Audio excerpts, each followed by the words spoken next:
जद्दा में मस्जिद का हादसा आखिर क्या हुआ था? नाजरीन, पीर की रोज़ एक तेज़ रफ्तार गाड़ी ड्राइवर से बेकाबू होकर मस्जिद की दीवार से टकरा गई, जिसके बाइस 5 अफराद ज़ख्मी हुए। नमाजियों ने बताया कि मस्जिद की दीवार से टकराने वाली गाड़ी डयाना है, जिसका ड्राइवर नेपाली तारकीन वतन है।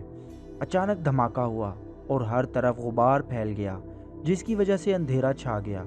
कुछ नज़र नहीं आ रहा था कि क्या हुआ। नमाजियों की बड़ी तादाद मस्जिद से जा चुकी थी, जबकि कुछ लोग हादसात के वक़्त मस्जिद में मौजूद थे। जो लोग बाहर थे वो धमाके की आवाज़ सुनकर मस्जिद आ गए।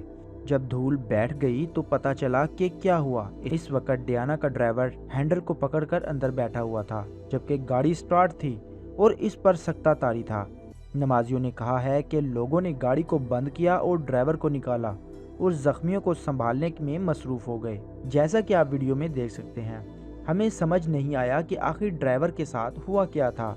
गाड़ी कैसे इससे बेकाबू होकर मस्जिद से टकरा गई। बाद अज़ा महकमा ट्रैफिक, शहरी दिफा और हिलाल अहमर को इत्तला दी गई, जिसने ज़ख्मियों को हस्पताल मुंतकिल किया।